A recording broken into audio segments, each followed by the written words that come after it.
నమస్తే, welcome to solid TV. నా పేరు పవన్ కుమార్. ఇప్పుడు మనతో పాటు జనసేన నాయకుడు కుతుబుల్లాపూర్ సతీష్ గారు మనతో పాటు ఉన్నారు. వారితో మాట్లాడే ప్రయత్నం చేద్దాం. నమస్తే అన్న. నమస్తే. చెప్పండి అన్న, ఈరోజు ముఖ్య ఉద్దేశం ఏంది ఈ కార్యక్రమానికి?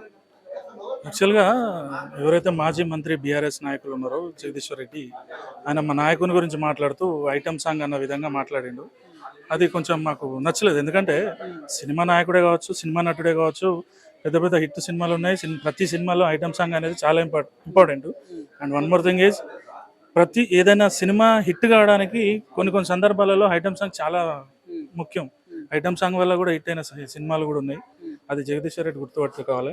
ఇంకోటి ఏంటంటే, ప్రస్తుత రాజకీయ పరిస్థితుల్లో ఏదైతే ఐటమ్ సాంగ్ అని ఆయన అంటున్నాడో, ఆ ఐటమ్ సాంగులు పక్క బీఆర్ఎస్ టీఆర్ఎస్ ఈ రెండు పార్టీలే ప్రధాన ఐటమ్ సాంగులు.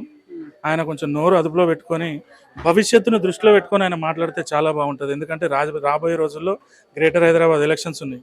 మీరు ఏ రకంగా అయితే చులకనగా చేసి మాట్లాడుతున్నారో, వాళ్ళందరూ కూడా జనసేన పార్టీ శ్రేణులు చాలా బలమైన రాజకీయ శక్తిగా ఎదిగి మీకు ఖచ్చితంగా పోటీ ఇవ్వబోతా ఉన్నారు. మంచి పార్టీలు కూడా పక్కకు తప్పుకునే పరిస్థితులు అయితే కల్పించబోతా ఉన్నాం మేము. అది పరిస్థితి.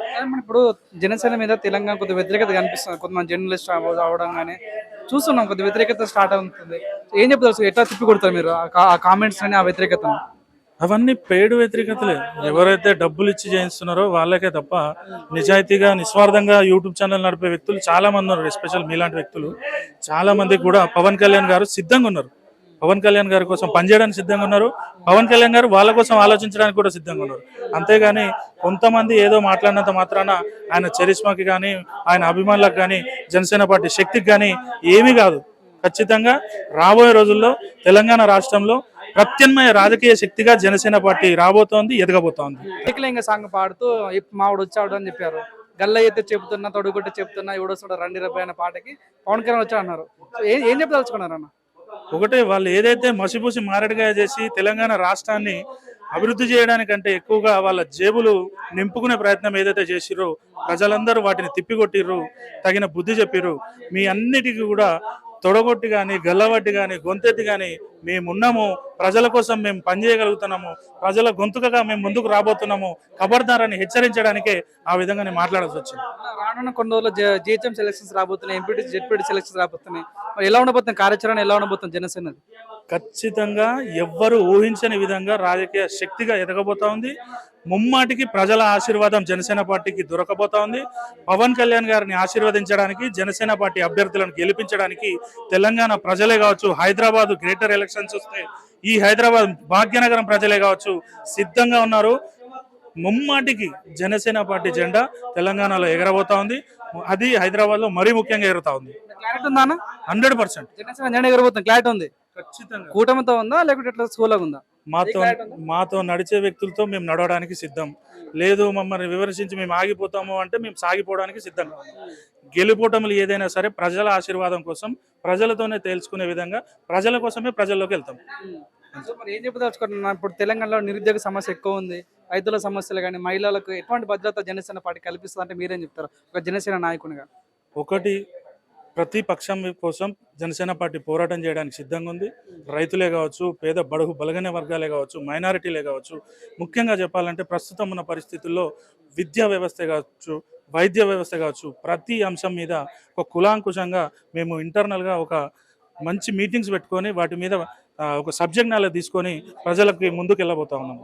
త్వరలోనే ప్రతి రాజకీయ పార్టీ ఏదైతే చులకనగా చేసి చూసి మాట్లాడుతున్నారో వాళ్ళందరూ కూడా అరే వా అని వాళ్ళ నోటితో అనిపించే విధంగానే జనసేన పార్టీ కార్యాచరణ ఉండబోతా ఉంది. రీసెంట్ గానే పవన్ కళ్యాణ్ గారు తెలంగాణలో జనసేన పార్టీ గెలిస్తే మాత్రం తెలంగాణ పౌరుడే సీఎం అవుతారని చెప్పడం జరిగింది.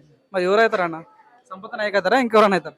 చెప్పలేం. మా రామ్ తలూరి గారు కావచ్చు, మా తెలంగాణ ఇన్ఛార్జ్ శంకర్ గౌడ్ గారు కావచ్చు, ఇప్పుడున్న మా హైదరాబాద్ ప్రెసిడెంట్ రాజలింగం గారే కావచ్చు, లేదు ఇంకా విద్యార్థుల్లో ఉన్న యువ నాయకులు కావచ్చు, మీరన్నట్టు సంపత్ నాయక్ గారే కావచ్చు, ప్రజిత్ గౌడే కావచ్చు, మా రామకృష్ణ మిరియాల, రవీందర్ రెడ్డి, మా దామోదర్ రెడ్డి, వీళ్ళంతా చాలా మంది ఉన్నారు. వాళ్ళలో ప్రజల ఆశీర్వాదం ఎవరికి ఉంటుందో మా శ్రీలింగపల్లి నియోజకవర్గ ఇన్ఛార్జ్ మాధవ్ రెడ్డిగా ఉండొచ్చు, లేదు తమ్ముడు నువ్వే ఉండు నందగిరి సతీష్ అని చెప్పేసి నన్నే ఉండొచ్చు. అంత పెద్ద ఆశలు లేవు, కానీ ప్రజల కోసం ప్రజలకు గొంతుకగా జనసేన పార్టీ నిలబోతా ఉంది.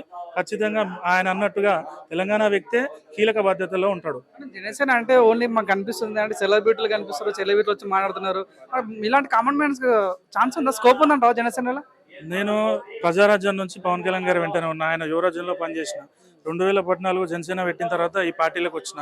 అంతకుముందు తెలంగాణ ఉద్యమంలో పనిచేసిన, లాఠీ దెబ్బలు తిన్నా, గట్టిగా మాట్లాడితే ఇంకా ఈపులో ఇంకా వార్తలు కూడా కనిపిస్తాయి కొన్ని సందర్భాలలో.